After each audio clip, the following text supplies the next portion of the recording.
Well, I wasn't there when he grinded the dumpster and fell back and smacked his head, you know?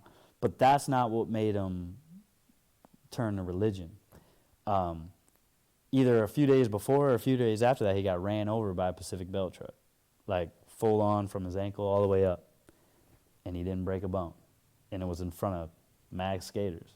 Then, a couple days after that, he was skating across Haight Street in this Jeep, like, beep, honked the horn at him, and he must have ran the light or something. The guy in the Jeep was like, hey, boy, don't you see the light? And he was like, don't I fucking see the light? Like, whatever. Skated around, and then that night, he was hanging out with some chick, and he was smoking weed, and I guess he was telling me that he was thinking about the dude in the Jeep, don't you see the light? And fucking bam. Like, he said he went sober, kicked the chick out, and then all that psycho-ness that he had went into religion.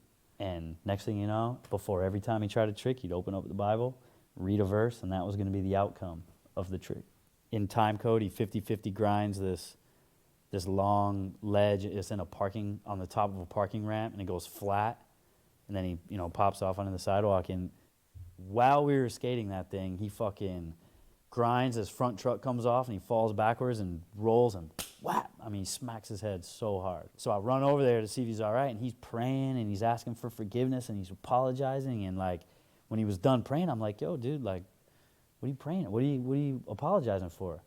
He's like, man, I jerked off this morning, and that's my punishment. So we start watching the footage, right, on the camera, and he's like, you see that?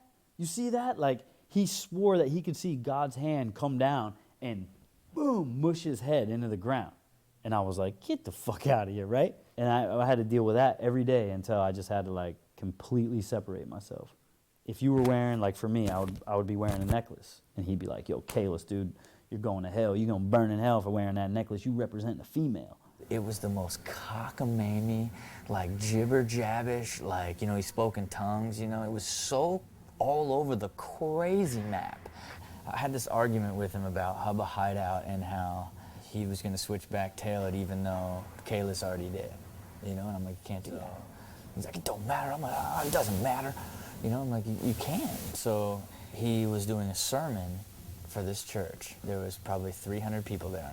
He's just, like, and I'd walk, I was in the gutter, I was like wild as days, and he's like, and I don't care who did what on what ledge or who did, like, it turned into where he was focusing in on me, like, in the middle of the sermon, he just somehow twitched into the memory of having the argument of a trick already being done. He got fixated on, like, a young girl in, like, a tight top, like, and you're dressing around like a whore, coming around, acting like a whore, and you think you could come around, put your body up, I had to get up, be like, yo, dude, yo, and he's just like, oh.